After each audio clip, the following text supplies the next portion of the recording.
Hola, buenas tardes a todos. Estamos ya en directo. ¿Cómo estamos? Hoy estamos con Joan Marc, Leiner de segundo de Barcelona, de Unique, y por supuesto con Regina Llopis, la gran invitada de hoy. Estamos dentro del marco de una serie de charlas que hemos empezado a hacer desde el que saltó el confinamiento, que se llama The Unknown is Coming, un poco The Unknown is Here, ¿no? Intentando como ya no hay que hacer pedagogía sobre la incertidumbre, ya todo el mundo sabe que esto existe, que está aquí para llegar, para quedarse, ¿no? Y que vamos a tener que lidiar con ella. Tampoco es, o sea, creo que tenemos que hablar de la pandemia mucho, pero bueno, hay que barajar, ¿no? Hay que hablar un poco, equilibrar esos mensajes sobre el confinamiento y la pandemia y todo lo que tiene que ver con la gestión de la incertidumbre general, que va a ser lo que nos va a tocar gestionar en la nueva no normalidad esta que nos estamos inventando. Entonces, el Unknown is Coming básicamente es un proceso, unas charlas de reflexión colectiva. Hemos invitado a gente a la que admiramos para escucharles, para saber cómo están, para tenerles cerca, que no les vemos tanto, escucharles y ver un poco cómo están ellos gestionando y qué lo que piensan, ¿no? En este caso, Regina, pues te hemos invitado. Para mí, Regina es una mentora. Desde que me mudé de Madrid a Barcelona, siempre una vez al año, como poco, intento quedar con ella para tomar las maravillosas galletas que hace y escuchar un poco, ¿no? Como sus consejos. Es además hermana de la maravillosa también Ana María Llopis, que forma parte de nuestro consejo asesor de Team Labs. Y ella es una mujer científica, ¿no? O sea, que es doctora en matemáticas y especializada en inteligencia artificial, que tiene una empresa con base en Sant Cugat, en Barcelona, de software inteligente. Llevan trabajando desde hace muchísimos años con temas de software, de inteligencia artificial y Big Data, ¿no? Y un montón de cosas más. Es una mujer súper comprometida con millones de causas, con las causas de la mujer, ¿no? Estás metida en el IWEC. Women Angels for STEAM. ¿Eh? También en Women Angels for STEAM. Eso es, o sea, ¿no? Estáis montando ahora también un nuevo fondo de mujeres inversoras, que también espero que nos cuentes. Estás también metida, ¿no? en la Cámara India Europea de Comercio, entre India y España. Bueno, en mil comprometida también con los jóvenes y con las niñas en competencias STEM. Pues queríamos saber cómo, ¿no? ¿Qué opinabas de todo esto? Entonces, más o menos va a funcionar 20 minutos, vamos a dejar que hable a ella, que es la persona a la que queremos hablar, a la que queremos oír hablar hoy. Y luego Joan Marc y yo le haremos unas preguntas, ¿no? Que hemos preparado. Y luego, pues vosotros tenéis el canal de preguntas para poder hacerle preguntas y las votaremos después de un rato para ver, bueno, y para hacérselas y para trasladárselas, ¿vale? Siempre podéis utilizar el chat y las preguntas. Joan Marc es un emprendedor de Barcelona que lleva 2 años con nosotros en el laboratorio de Barcelona. Tiene, bueno, ahora mismo es team leader, un nuevo team leader de su empresa, y tiene un proyecto muy, muy interesante que se llama NEAT Visual, NEAT, N-A-T, y si quieres lo puedes dejar por aquí, Joan Marc, de infografías, ¿no? Ayuda a visualizar, ¿no? A visualizar la complejidad a través de infografías y apoya a empresas en esa labor. Si quieres luego cuentas un poco más, Joan Marc.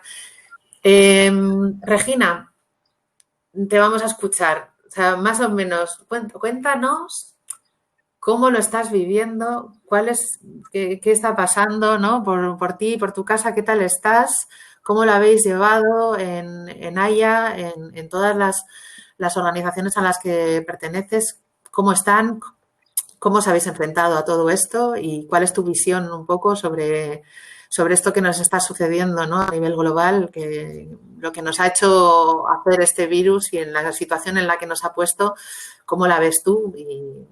Y bueno, a ver si nos das algún consejo. Bueno, escuchando a tus otros 3 invitados en esta serie, ¿no? del coronavirus y dónde podemos estar y el aprendizaje, etcétera, pues me gustó mucho escuchar, por supuesto, a Marcet con su siempre visión un poco más profunda, filosófica y de análisis. Me gustó mucho tu invitada que representaba, digamos, las maravillosas actividades que está haciendo la Cruz Roja, que nos sorprenden porque no conocíamos toda esa amplitud. Y por último, Javi, me gustó mucho por el hecho de que, bueno, que él está trabajando un poco por los datos, la ciudadanía, digamos, en manos de los ciudadanos a largo plazo, que yo creo que uno de los sueños que tenía Obama también, con los proyectos que se le presentaron antes de que terminara su mandato. Pero volviendo a Javi, que comentaba que nos estamos ocupando mucho de los datos, casi como un 10% en la genética, 20% en los datos clínicos, y sin embargo hay más de un 40% de causalidad asociada a los temas sanitarios en todo este escenario de hacia dónde tenemos que ir como sociedad y como individuos, y no se hace mucho énfasis en ese aspecto sanitario o de enseñanza o la salud pública mirada desde un punto de vista sanitarista. Y eso me hizo reflexionar mucho en mi familia, porque yo vengo de padre y abuelo médico. Y entonces quería comentarlo porque mi abuelo fue un sanitarista pionero. O sea, él estaba tan preocupado por la salud pública en Venezuela, donde yo nací, madre venezolana y padre español, que divulgaba, y eran los primeros programas de televisión, acababa de salir hacía poco, y la televisión, y tenían unos programas que se llamaban Es con usted.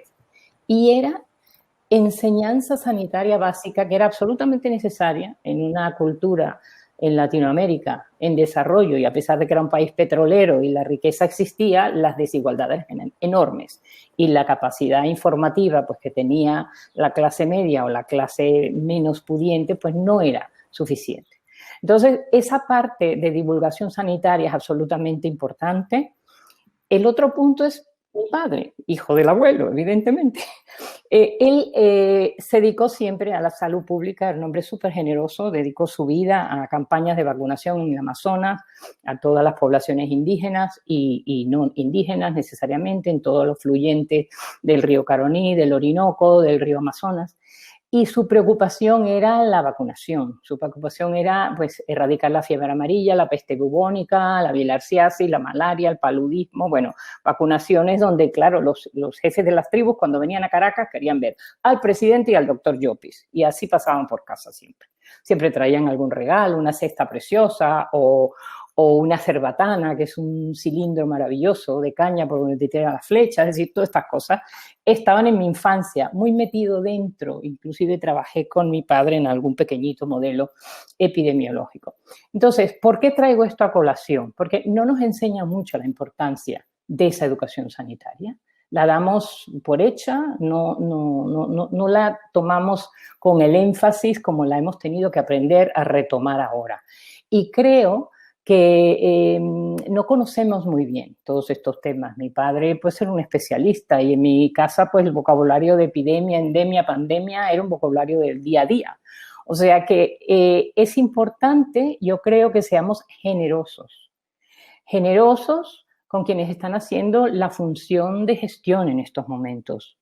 Médicos, sanitaristas, epidemiólogos, jefes de gobierno, jefes de cooperaciones internacionales, jefes de instituciones públicas, porque se están enfrentando a un tema que nadie conoce bien. Ni siquiera mi padre y otros especialistas en modelos matemáticos epidemiológicos no se sabe realmente ni cómo se gestionan los vectores de transmisión, los vectores de residencia de parte de los ciclos de los virus, de los animales que nos invaden, y sin embargo es un tema que está siempre allí, pero o sea, nos hemos acostumbrado al cerebro que da por hecho de que eso no existe.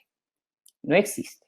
Y nos despertamos y el cerebro se da cuenta que realmente tenemos una guerra que ejercer contra esos animalitos o esos virus que no son animalitos, que son simplemente químicos, ¿ok? Pero que están allí y que hacen daño, y hay que tener tolerancia en este momento, yo creo que más que nada. Sé que es doloroso, sé que se pierde familia, yo he perdido 2 cuñados, y una cuñada maravillosa que es mi héroe superviviente, muchas semanas en la unidad de cuidados intensivos.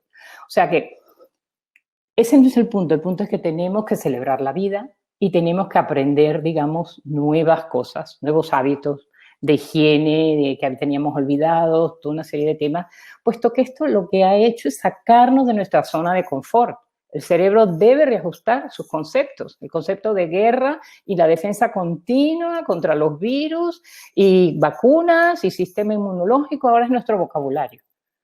Y no va a desaparecer, ¿ok? No va a desaparecer porque ahora tenemos mecanismos de propagación y la conectividad es tal que esa no va a desaparecer. O sea, tendríamos que reinventar nuevamente un mundo de aislamiento entre ciudades donde el transporte interciudad está limitado a una serie de cosas críticas, ¿no? Y entonces yo, cuando pienso en mi padre y en todo lo que él dedicó a estos temas, solamente me trae el poner sobre la mesa su enorme tolerancia, porque la tenemos que tener. Somos unos ignorantes, ¿ok? Todavía no tenemos modelos matemáticos, ni logarítmicos, ni exponenciales. Lo que sí sabemos es que esto no se propaga linealmente, ¿ok? Y eso es una preocupación importante, ¿no?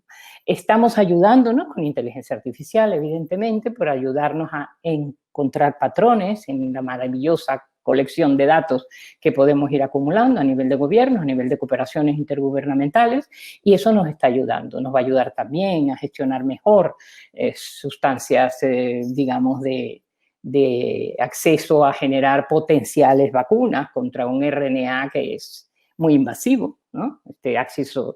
Digamos, ácido desoxirribonucleico que tenemos, pues este virus es duro, ¿no? Como otros, ¿no? Pero bueno, yo creo que tenemos que ser tolerantes, celebrar la vida y evidentemente acortar el dolor que nos causa, que nos ha causado la pérdida de un amigo, la pérdida de un familiar, la pérdida de un colaborador.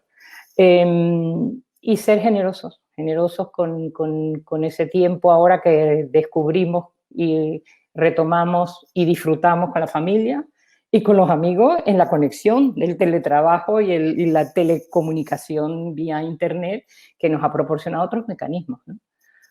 Y yo creo que eso es lo más importante que yo he aprendido, que tenemos que ser muy tolerantes. O sea, no me gusta escuchar tantas críticas porque es que nadie sabe lo que tendríamos que saber, ni sé si alguna vez lo vamos a saber. ¿Okay? Hemos pasado un estado de alerta y el estado de alerta vamos a estar en ese estado de alerta de manera constante y es muy cansado, ¿no? O sea, y tú como líder, pues qué tal lo llevas, ¿no? Y cómo lo llevas. Bueno, mira, yo como líder en términos de la empresa estoy contenta porque, claro, yo he delegado hace 2 años el liderazgo a un equipo que lo está haciendo sumamente bien, ¿ok?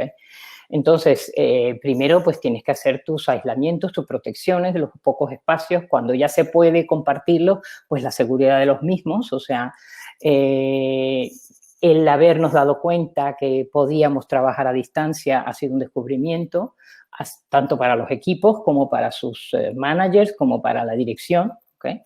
Y al mismo tiempo, pues ha sido duro porque el mercado ha reaccionado con, evidentemente, una supresión, digamos, de labor comercial consecutiva de firma contractual y nosotros pensábamos, líbrenos de hacer predicciones en este nivel de incertidumbre, de que una empresa en tecnología y en inteligencia artificial estaba fuera de peligro, siempre tendría contratos, ¿no? Y siempre estaría igual, pues no es así. Nos afectaba a nosotros también. Y esa tristeza, ¿ok? De tener que hacer un análisis y una reducción de equipos, ¿ok? En un ERTE o cualquier otro instrumento para la viabilidad a medio y largo término de la empresa, que es lo que tenemos que luchar, ¿ok?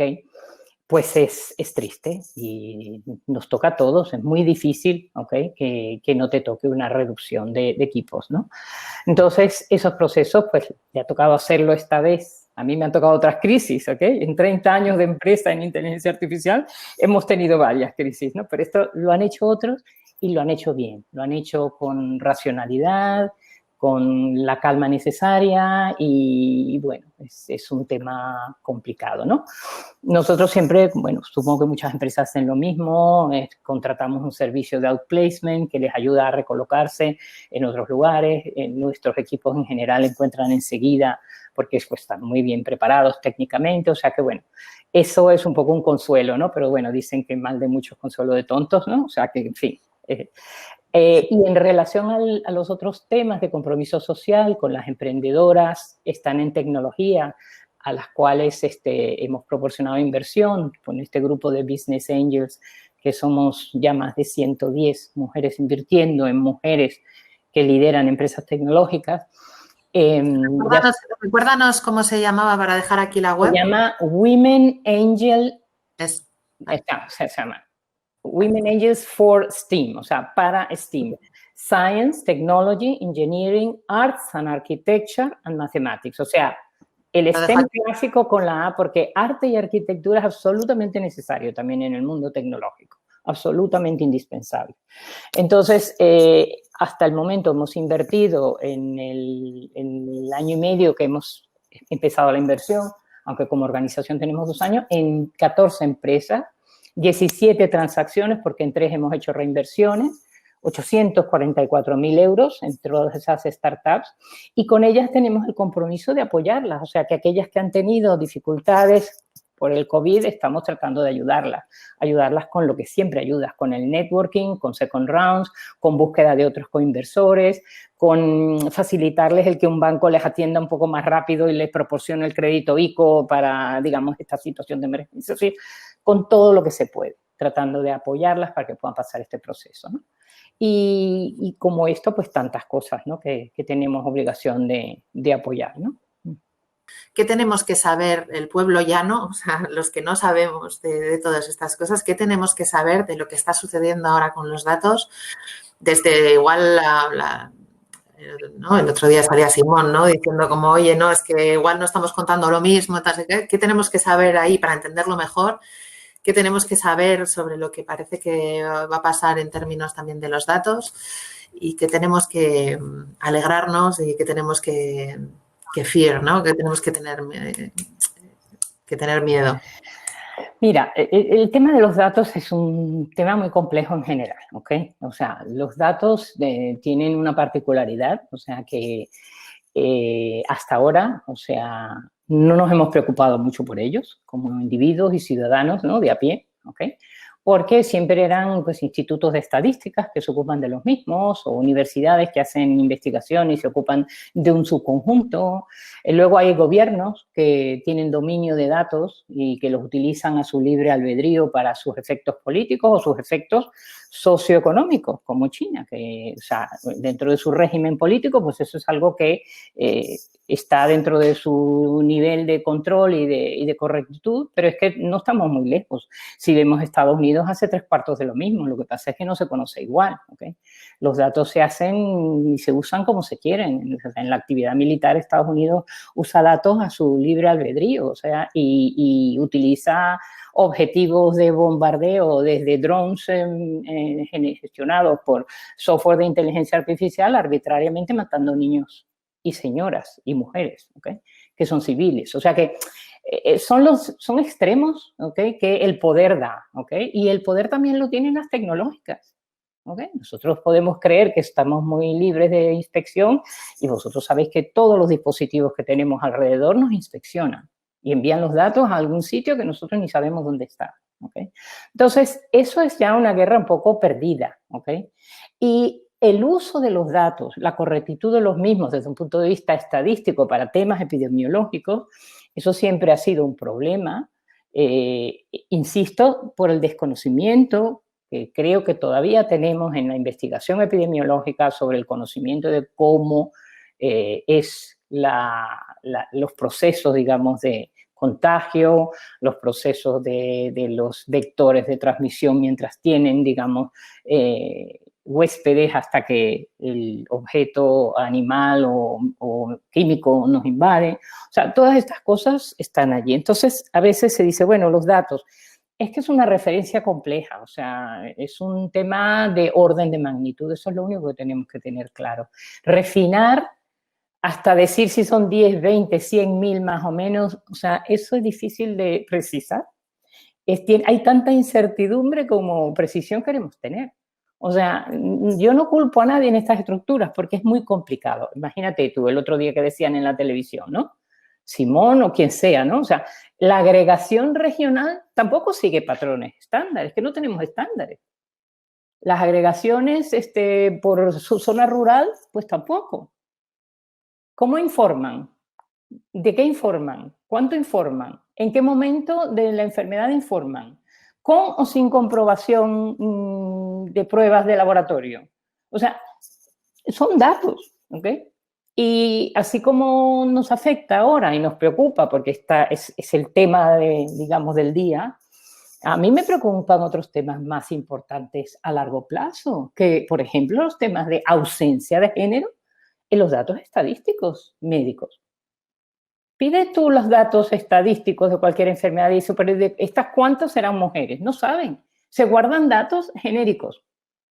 Muy pocas estructuras y ahora pues se ha hecho un esfuerzo en los últimos 5 años de empezar a hacer un frente de que tenemos que poner el género en la información médica y estadística, ¿okay? Porque es muy distinto cómo nos afecta al cuerpo de mujeres o al cuerpo de hombres o al cuerpo de niños determinadas enfermedades.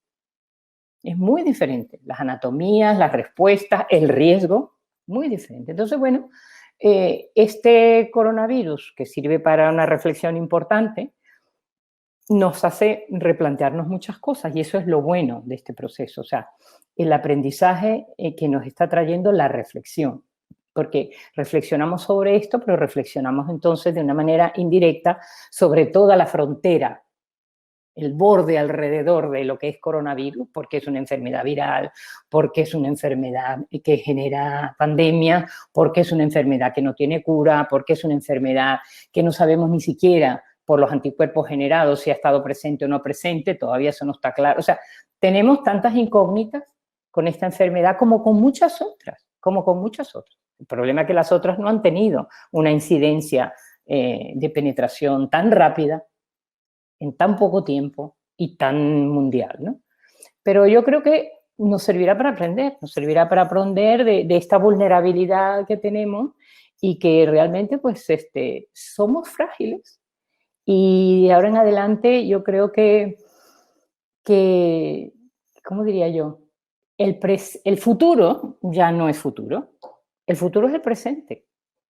O sea, el futuro, ¿qué es el futuro? No sabremos lo que es el futuro, no tenemos ni idea. O sea, ahora más que nunca lo tenemos mucho más claro que antes. Antes planificábamos, hacíamos escenarios de futuro. Es que no sirve, porque lo que tenemos que planificar es cuántos múltiples mundos distintos son plausibles, partiendo del día de hoy. Infinitos, ahora que estamos viendo toda esa capacidad, digamos, de presentación de situaciones inesperadas, donde la incertidumbre y la probabilidad de que eso existiese era nula, y sin embargo, aunque tenía métrica cero, existe y va a existir. Entonces, ahora lo que hay que pensar es, oye, ¿cómo vivo mejor el presente?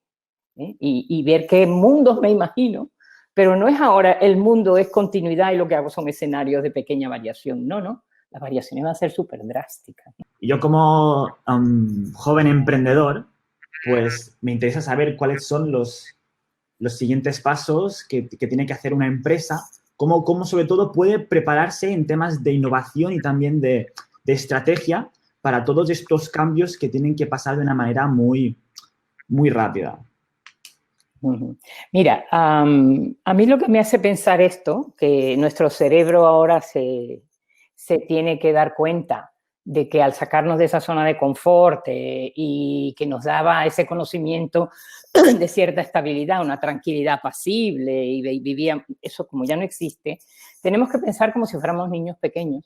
Y yo me hago la reflexión como un niño que está aprendiendo a caminar, ¿ok?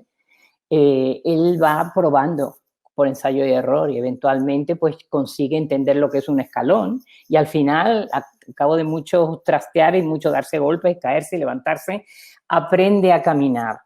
Nosotros estamos en la misma situación ahora, midiendo el riesgo de cada nueva situación y adaptándonos a situaciones desconocidas. ¿Cómo se puede preparar un emprendedor?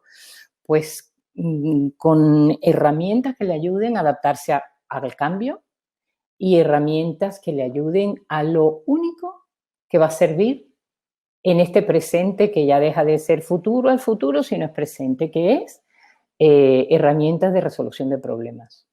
O sea, tenemos que cargarnos la mochila con capacidad y talento de resolución de problemas y otra mochila con capacidad de adaptación a los cambios que nos sorprenden y aquellos que no nos han sorprendido, pero nuestra imaginación puede ayudarnos a, digamos, hacer una simulación hipotética por si acaso eso pasase, ¿ok? Entonces, aquellas personas que tienen mucha imaginación y que soñaban de pequeño y que tenían muchos sueños y se inventaban historias, se las contaban a los demás, ya hay un trocito de talento, ¿ok? Aquellos que se adaptaban rápido a cualquier cosa, ¿no? Y nada, y aprendían a bailar el cha-cha-cha y el otro sabía cómo ir a un ballet y escuchar una ópera de Puccini, lo que fuera.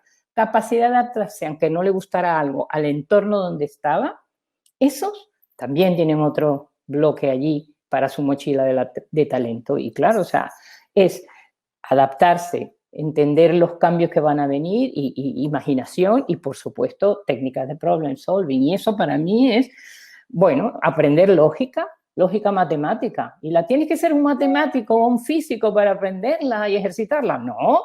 Tú puedes aprender lógica si lo que te gusta es la gramática. Estudia la gramática. La sintaxis de las frases del castellano tiene una cantidad de lógica y hermosura maravillosa. El orden que antecede al verbo, al sujeto, al no sé qué, no sé cuánto, todo el orden, digamos, sintáctico es un tema lógico maravilloso para aprender condicionales y esto implica aquello y lo otro, o a lo mejor pues nos gusta la filosofía y de allí hay mucho razonamiento de retórica que es básica, o la abogacía, imagínate tú, cuando haces defensa legal tienes que tener muy clara la estructuración lógica en tu cerebro de cómo vas a poner los argumentos. Entonces yo creo que el pensar que la lógica tiene que ser una herramienta implícita, aunque no la reconozcamos como tal, dentro de esa mochila es importante. Porque en todo el tema de resolución de problemas vamos a tener que tener por debajo la lógica. No sé si te respondo, Jean-Marc. Supongo que también en nuestros planes de contingencia que tengamos que hacer, tendremos que incluir una posible opción de rebrote del coronavirus o otra epidemia, porque estaba hablando el otro día con una persona que está trabajando en Accenture y ya me comentaba que ya en Accenture ya están asesorando a empresas para que incluyan en sus como planes de contingencia un plan de qué hacer si viene otra epidemia. Y es como bastante interesante que ya con tanta poca información, grandes empresas estén ya como asesorando a empresas a cómo poder prepararse para el futuro si vuelve a suceder una situación como esta. Así que me parece muy interesante. Claro que sí, porque es lo que yo digo, o sea, es la fragilidad la tenemos que reconocer. Lo que no podemos es decir, vale, vino este y se acabó. No, no, ahora tenemos que estar preparados para cualquier cosa. O sea, es un poco como sorprendió al mundo el SIDA, ¿ok? Se llevó una población increíble, digamos, del grupo de sexo masculino, o sea, y en sitios donde evidentemente la droga y las relaciones sexuales pues favorecían el proceso de vector de transmisión.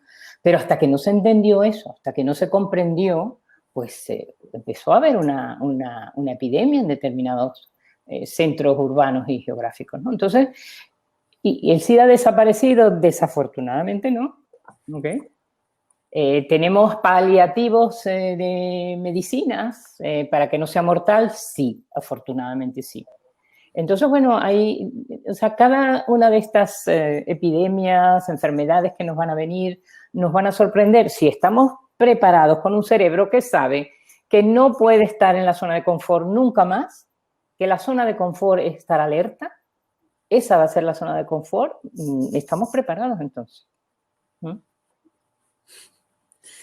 Y igual nos saltamos, Joan Marc, voy yo. ¿Y qué oportunidades? Has hablado antes que me ha gustado mucho, ¿no? Como que reflexionamos sobre la frontera del coronavirus, ¿no? Que igual se podría llamar como, también como los daños colaterales, ¿no? Que están sucediendo, ¿no? Eh, sin pensar, o sea, creo podemos también hablar de lo malo, ¿no? Pero o sea, a mí me gustaría, como, ¿qué visión tienes de las oportunidades que están floreciendo, o sea, que están como empezando a vislumbrarse, ¿no? O sea, ¿qué ves tú como oportunidad? ¿Qué crees que hay? Bueno, yo creo que hay oportunidades colectivas y oportunidades más específicas, ¿no? Dentro de las específicas, evidentemente en el sector salud, pues ha presentado un montón de oportunidades, ¿no? Porque primero tenemos que gestionar, digamos, la masa de salud pública humana, digamos, en sus movimientos, en sus limitaciones de sus movimientos, en su gestión epidemiológica global, pero también en su gestión preventiva, en la gestión de medicación, ¿ok? Para que se curen en esas etapas donde la incidencia es ya casi finalista si no resuelves los temas pulmonares o renales o cerebrales, ¿ok? Y bueno, todo eso está trayendo un montón, digamos, de replanteamientos muy interesantes dentro de la medicina, pero al mismo tiempo el tema de vacuna es esencial. Entonces ha dado un montón de oportunidades a aquellos centros avanzados como Oxford en la preparación y de research con aceleración de producción de vacuna, que bueno, esperamos que tenga el éxito que se está previendo y que ya son varios billones de vacunas que están en compromiso para distribuir, ¿okay? Y que uno de los fabricantes va a estar en la India. Bueno, eso son buenas noticias, porque eso significa que como sociedad global hemos aprendido a cooperar un poco y hemos resuelto parcialmente para algunos privilegiados que van a tener la capacidad de tener la vacuna, pues que eso ayude, ¿no? Pero al mismo tiempo, en no la especificidad médica o de vacuna o de curación o de prevención, también tenemos todo en la frontera de apoyo a temas que la enfermedad ha hecho de sentir escasez de recursos. No digo ya sanitarios porque se han portado de maravillas esas poblaciones de médicos, enfermeras y sanitaristas en todo el mundo, no. Me refiero a instrumentos como los respiradores, ¿ok? Ha hecho que salga una cantidad de capacidad innovadora que no os podéis imaginar la cantidad de fábricas que, curiosa o no curiosamente, de la manera más increíble se han ingeniado para de cualquier objeto físico como material principal de base, han generado respiradores o han generado mascarillas. O sea, el mundo se ha volcado a una creatividad espectacular. Entonces, estas crisis nos traen oportunidad para innovar, oportunidad para ver que tenemos capacidad productiva de algo que no teníamos ni idea, ¿ok? Oportunidad, evidentemente, para hacerlo más eficiente, más eficaz. Igualmente que nosotros en nuestro teletrabajo ahora nos estamos dando cuenta que no había tanta necesidad de tanto bagaje, de tantas cosas, que podemos hacer las cosas más eficientemente. Entonces, eficacia, productividad, innovación, al mismo tiempo que oportunidades desde el punto de vista de toda la gama asociada a la parte médica, son temas que ha traído el coronavirus y todo eso es bueno. Todo eso es crecimiento de la humanidad en todos los sentidos, ¿no? Además de lo que nos han enseñado los sanitaristas, médicos, enfermeras, como mínimo, que es esa compasión, ese amor por el prójimo, esa dedicación, no solo por su juramento de Hipócrates, sino porque realmente lo viven, ¿ok? Y bueno, o sea, algunos de nosotros no tuvimos ocasión de despedirnos de los familiares, pues yo sé que allí hubo una doctora que se despidió, ¿ok? De nuestro familiar, y eso es una cosa que te rompe el alma y te hace sentir feliz de que los humanos en el fondo, yo siempre lo he dicho, todos somos buenos, todos, absolutamente todos. Aprovecho para lanzar esas preguntas que yo estaba un poco almacenando y, bueno, debido a que Berta, mientras consigue ya recuperar un poco la conexión, aprovecho y cuelo un poco mi pregunta. ¿Crees que esto nos va a hacer que la sociedad salga beneficiada en el sentido de que nos va a hacer más humanos?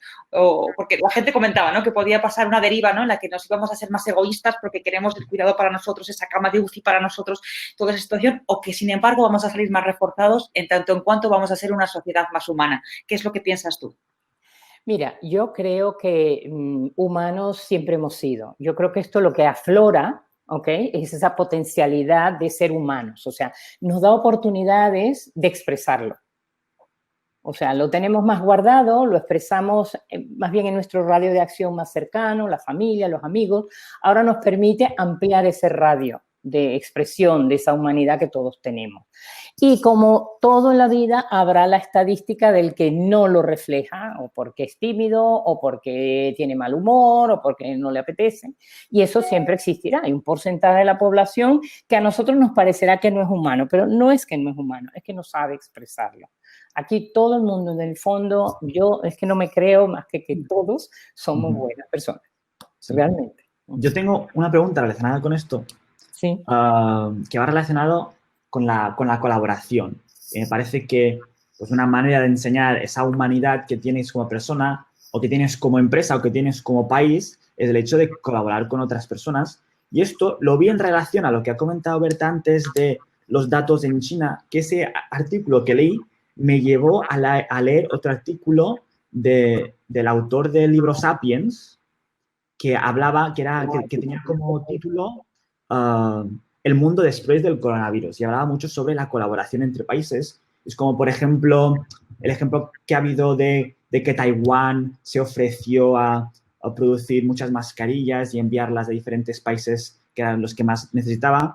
Aquí tenemos como ejemplos de países que están empezando a colaborar, a ofrecerse.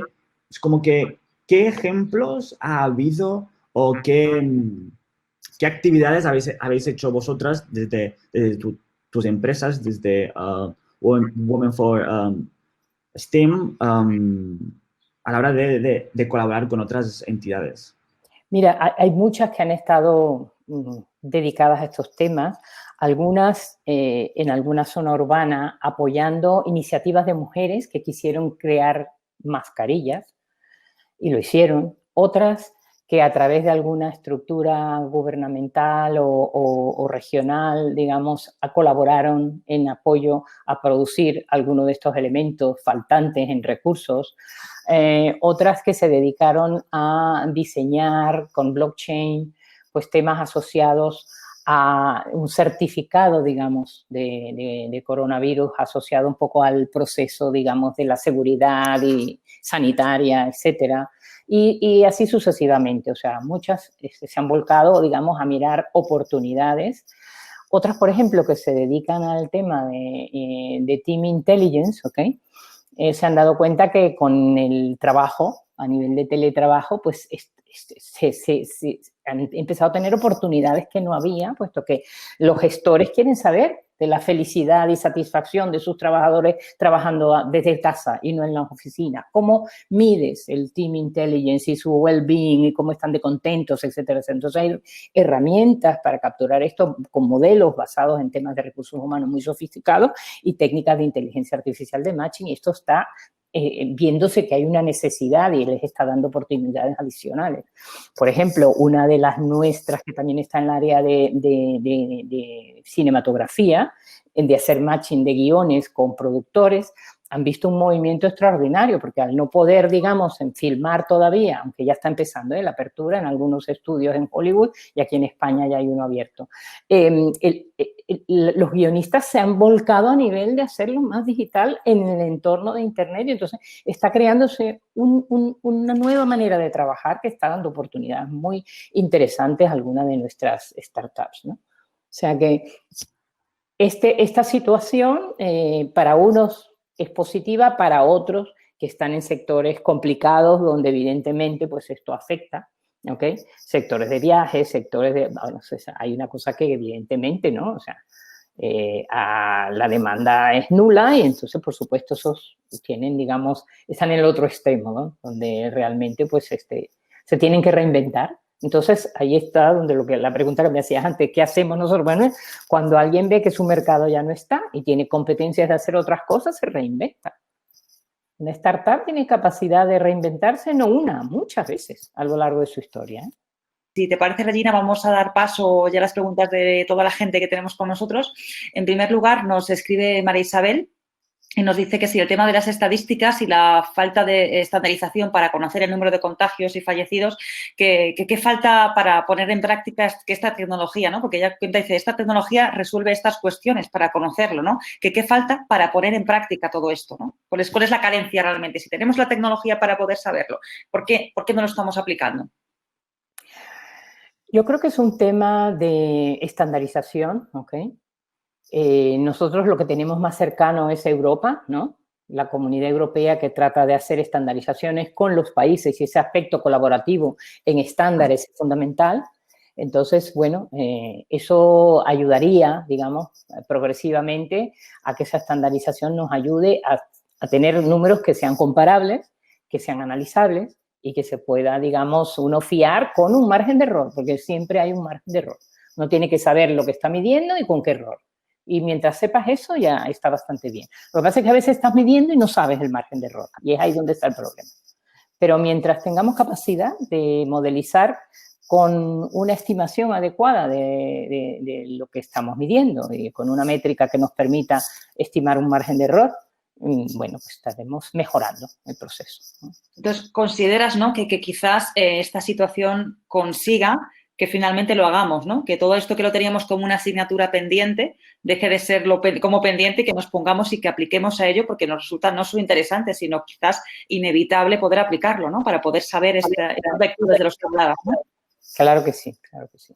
Lo que pasa es que también el problema de la gestión de la información, de los datos, también es el origen de los mismos, cómo se los captura, cómo los guardas, en qué momento los tomaste. Y esa parte de la estandarización también de los datos que tienes, claro que si los datos que tienes no están bien tomados, tampoco sirve métodos de transformación de los datos para tomar ciertas métricas, si los datos de origen tampoco están estandarizados. Entonces, hay muchos momentos en el proceso de datos, en su captura, en su manipulación, en la extracción de conocimiento y en la estandarización de la presentación de la información que tienen que estar como procedimientos estandarizados. Ya hay bastante, ¿eh?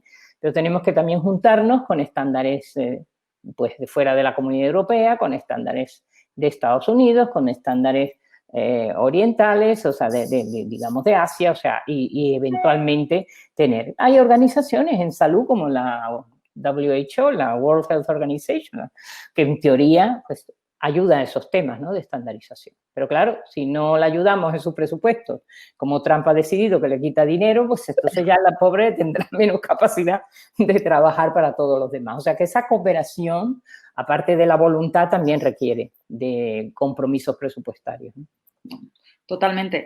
Antes, para remitirme a otra de las preguntas que tenemos en la zona de preguntas del chat, os animo a todos los que estáis viéndonos a que sigáis sumando estas preguntas o cuestiones que podéis tener. Regina, antes comentabas, ¿no?, que realmente las nuevas habilidades, ¿no?, esa mochila de la que deberíamos cargar de nuevas skills incluían pues un poco de esa adaptabilidad, ¿no?, esa creatividad y también, sobre todo, poner el foco en el problem solving, sobre todo para que las empresas pudiesen enfocarse allí. Eva Sánchez, en este sentido, nos pregunta sobre estas herramientas de problem solving que nos podrías recomendar para poder aplicar. Bueno, en realidad, problem solving en el fondo no es más que tratar de tener una capacidad con mucha práctica y con una diversidad de ejercicios, digamos, de distinta naturaleza, cuando te plantea un problema, tratar de pensar en él y formularlo de una manera diferente. Formularlo en términos de algunos parámetros o variables que a ti se te ocurra que definen el problema. Mi marido, que es un genio catalán, doctor en física teórica, con el que estoy felizmente casada y que es una gozada compartir mi vida con él, Antonio Trias Bonet, él siempre decía, y dice, ¿no?, porque en realidad estamos los dos todavía, ¿no?, en activo, él decía y dice, ¿okay?, que los clientes, pensando que eres una empresaria o que estás resolviendo problemas para otros, nunca te traen un problema. Los clientes te traen una inquietud. Y tú tienes que convertir esa inquietud en una formulación de un problema. En el momento que has formulado el problema, ya tienes el 60-70% de la resolución sobre la mesa. Solamente el formular el problema como tal ya te está dando tus propias herramientas de por dónde vas a ir en su resolución, porque ya has separado las variables de las que depende, las variables que son independientes, aquellas bueno, que sí están asociadas y es lo mismo el color verde que el color amarillo y azul juntos, pues no vas a poner 3 variables, o pones verde y amarillo y azul, o pones verde, pero no pones las 3 cosas. Bueno, todos esos temas de cómo te planteas el formular el problema te ayuda a la resolución. Y las herramientas de problem solving son básicamente herramientas de pensamiento, de ejercitar el pensamiento, en ver por dónde esa resolución va. Y no querer inventarlo todo, ¿ok? Tenemos mucho bagaje. O sea, si imagínate tú que lo que estás haciendo es querer crear un compuesto nuevo en temas genéticos, que estás mirando a ver si una proteína o una molécula te va a servir o no, pues claro, te lees lo que se ha hecho hasta ahora. Miras a ver lo que no han descubierto y por dónde van las necesidades y entonces te vas tirando por allí. Es decir, que el problema de problem solving está muy orientado hacia el razonamiento del método científico también, porque si lo hemos tenido sobre la base a lo largo de toda esta historia de la humanidad es porque funciona, porque uno tiene que plantearse una hipótesis plausible, tratar de demostrarla o de demostrar lo contrario con un contraejemplo. Pues en problem solving es lo mismo. ¿Esto se puede resolver o no para empezar? Y si se puede resolver, pues ya tengo alguna idea. Si ya he descartado que no se pueda, que no es imposible, ya tendré algunas ideas de por dónde atacarlo. Hay técnicas, hay cursos, o sea, de problem solving normalmente, pues en distintas disciplinas, en física, en matemáticas, en química, en biología, la ciencia básica, en informática, en computación, en lenguajes de programación, en todos estos enseñan alguna característica en pequeña escala de lo que es la metodología de resolución de problemas, ¿no? Mario Moya nos pregunta que si hay oportunidades de negocio que se abren en un mundo nuevo, pero las relaciones profesionales y personales en los negocios internacionales, apunta Mario, que van a ser muy difíciles. En ese sentido, nos pregunta cómo podemos hacer a partir de ahora para poder generar confianza con partners y con clientes internacionales.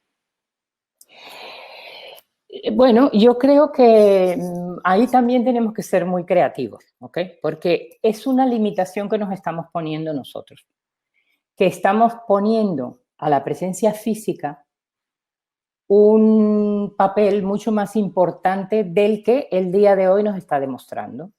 Es decir, no es tan importante la presencia física para crear la relación de confianza. Yo creo que tenemos que empezar a buscar mecanismos alternativos que el dar un buen abrazo, o el dar una buena mano, o el dar un beso, o estar próximo, o sentir que la persona empieza a tener confianza, o porque nos hemos tomado unos traguitos por la noche, un vinito, un whisky, no, o porque hemos compartido unos espaguetis carbonara que la tía abuela ha preparado, ¿no? No, o sea, yo creo que tenemos que crear esos sustitutivos virtuales, ¿okay? Y crear espacios y entornos virtuales de telecomunicación vía internet, de salas donde nos reunamos con privacidad, en el sentido de que pues, no sean grupos de 40, sino grupos de 2 o 3, donde esas mismas relaciones que se construían antes con una cercanía física, las construyamos con una cercanía, yo diría, no física, sino,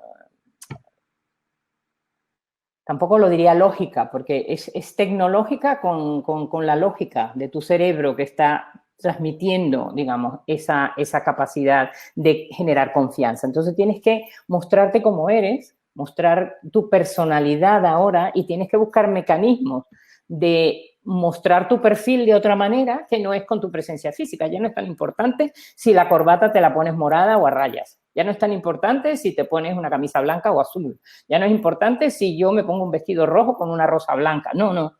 Ahora lo importante es, bueno, Regina, ¿de qué habló? ¿Ok? ¿Qué fue lo que me explicó? ¿Qué fue lo que me enseñó? ¿Qué me dijo de su hijo Álvaro, que es la razón de mi vida? Porque tiene 42 años, tuvo lesión cerebral con cordón al cuello cuando nació. y mi vida gira en torno a él. Yo me hice empresaria por él. Yo dejé las matemáticas y la universidad para crear un patrimonio de valor, para que él, digamos, no dependiera de su hermano cuando yo no exista, ni mi marido exista. Entonces, claro, o sea, tú tienes que expandir las cosas que a ti te importan, reflejarlo, comentarlo, y en esa apertura es en el momento que puedes empezar a crear una relación de confianza que eventualmente se transforma en una relación de amistad.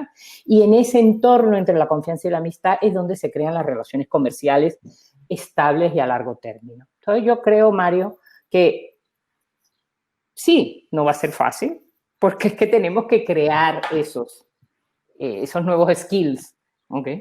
Que antes lo teníamos ya muy establecido y desde los 14 años ya los establecemos, porque somos adolescentes y ya hemos fijado cómo lo vamos a hacer el resto de la vida, ¿ok? Pero no, ahora te tienes que plantear que eres de nuevo otro adolescente. ¿Y cómo lo hago ahora? ¿Ok? Entonces son otros instrumentos, ¿sí? Yo creo que es un reto muy, muy complejo porque considero que el poder hacer negocios con una persona que a lo mejor es, sobre todo en tu caso, que sobre todo lo sabrás de muy cerca, es como países como la India, la China, porque, por ejemplo, en el grado que estoy estudiando ahora, en tercer año, nos vamos 2 meses a la India y 2 meses a la China, ¿vale? Y este año, pues, no tenemos muy claro si podremos realizar esos viajes, pero mis compañeros de grados más elevados ya me comentaban que, por ejemplo, lo que decía antes, que a lo mejor para hacer negocio, pues, sales a tomar algo, nos comentaban que en China está ya como grabado en la cultura el que si alguna vez quieres hacer negocio con alguien, los chinos te llevan a una discoteca y como que pasas la noche con ellos. Y creo que puede ser un reto muy complejo dependiendo de la cultura que tenga el país. Porque después también de personas que a veces han venido a la universidad a hacer charlas, han comentado que bueno, sus fabricantes están en la China y que durante el año pues tienen que ir varios meses a la China a ver cómo está la fábrica, o si quieres conseguir un nuevo fabricante de la China, pues es recomendable ir allí y hacer un tour de diferentes fábricas para ver físicamente la calidad del producto y ver a los propietarios, a los trabajadores. Es como que es una cosa que en algunas ocasiones puede ser retadora porque está muy, muy grabada en la cultura y si no estás físicamente con alguien, pues puede ser bastante complejo. Sí, desde luego, o sea, no va a ser igual que la presencia física, pero bueno, yo lo que quiero decir es que no nos pongamos trabas a priori. Se puede conseguir poco a poco, se pueden hacer distintas ejercicios, ¿no? O sea, en la India la comida es algo muy importante, independientemente también de su religión. Entonces, bueno, instruirse, pues que las comidas son distintas en Tamil Nadu. Son diferentes las comidas del norte, son diferentes las comidas en Maharashtra y bueno, pues si te gusta una serie de comidas indias y las compartes, eso es algo que a ellos ya le va entrando y le gusta, que a ti te guste, ¿ok? Digamos, su gastronomía, que es muy rica y muy especial. Y en China 3/4 de lo mismo, ahí es muy importante la cultura familiar, las relaciones entre personas y familiares. Entonces, bueno, pues a veces tienes la suerte de entrar con algún familiar que conoce a su contacto, que es un primo de no sé cuánto, y allí pues también se abren un poco esos procesos, ¿no? Y luego está el tema de filosofía, que con China es muy importante porque nosotros hemos estado un cierto tiempo un poco mal enfocados, diciendo que China pues que copian todo, que cuidado con la propiedad intelectual, y es que ellos lo ven de otra manera. Su cultura, y lo explica Kim Fu Lee en su libro sobre los 2 grandes superpoderes de la inteligencia artificial, los chinos y Estados Unidos, explicaba que él es chino y estudió en Carnegie Mellon, pero ha sido el mayor elemento dinamizador de la inteligencia artificial en China, aparte de la estructura política. Y decía que para ellos copiar no es algo como nosotros lo vemos, sino para ellos es un homenaje que se le hace a la persona sabia que ha sabido hacerlo antes que tú. Es decir, es una filosofía de Confucio, ¿ok? El respetar a los mayores que han sabido hacer cosas e imitarlos. Entonces, claro, todo eso entra dentro del proceso de confianza. ¿Entiendes tú cuáles son sus motivaciones? O sea, bueno, están llegando donde han llegado, o sea, en los temas de inteligencia artificial, desde luego que son los líderes del mundo y seguirán siéndolo de momento, ¿ok? Hasta que no salga alguna novedad de estas que no nos podemos imaginar todavía y no sean ellos los que mandan en el momento. Entonces, claro, sí que no es tan fácil, ¿ok? Pero tampoco imposible. Yo recomiendo que se intente, por lo menos, que no pensemos que por no estar físicamente cerca no lo vamos a poder conseguir. Como cierre, la verdad que quiero aprovechar lo que es una reflexión de Emilio Guerra y nos arroja dos preguntas en esta propia reflexión. Te leo directamente para que podamos, creo que es una respuesta perfecta, una pregunta perfecta para que le demos una respuesta o intentar dar, porque la verdad que nos pregunta y nos plantea una serie de cosas que yo creo que cada uno debemos reflexionar, ¿no? Nos dice Emilio, la humanidad ha tenido crisis y pandemias, la mal llamada gripe española, por ejemplo, y probablemente la gente de la época pensó que lo mismo que nosotros, ¿no? Que había que replantearse un futuro impredecible. La ciencia, las vacunas probablemente resolviesen aquello. Y por esto en esta línea nos lanza y te pregunta concretamente que no será que dado el impacto terrible que hemos experimentado, nos hace pensar que lo que estamos viviendo es único y tal vez, ¿no? Si nos ha pasado y a la humanidad lo ha superado, cómo visualiza Regina un futuro post-COVID con una vacuna? Bueno, yo visualizo un post-COVID con una vacuna igual que sin ella, ¿ok? A ver, ¿qué quiero decir? Esto es interesante. Quiero que se me interprete mal, ¿ok? La vacuna para este COVID no significa nada. Imagínate, o sea, es que el objeto que se llama el virus, con el RNA que gestiona, dentro de 10 días puede generar una mutación para la cual la vacuna absolutamente no sirve para nada. Entonces, ¿qué nos garantiza una vacuna? Nos garantiza que para en concreto y alguna desviación menor de alguna pequeña modificación en la estructura genética sea pequeña, la vacuna sigue funcionando, pero no. Tenemos que estar preparados para esta fragilidad de ahora en adelante. Tenemos que saber que estamos en guerra hacia el futuro y que lo único que sirve es que nuestro cerebro salga de esa zona de confort y sepa que no estamos allí. O sea, que tenemos que ser realistas y saber que esto se puede reproducir y con otro virus y con otra enfermedad en cualquier momento. ¿Que somos capaces de superarla? Sí, ya lo hemos hecho varias veces. Evidentemente, la peste española, y si lo superamos también, y algunas, digamos, medicinas históricas. O sea, la vacuna de la polio ha sido histórica. O sea, la poliomielitis era una enfermedad, digamos, devastadora. Y bueno, ya ahora en particular eso lo dejamos bastante atrás, ¿ok? La viruela también, ¿ok? Tenemos muchas de estas enfermedades, o sea, y tenemos, claro, grandes vacunas con éxito, ¿no?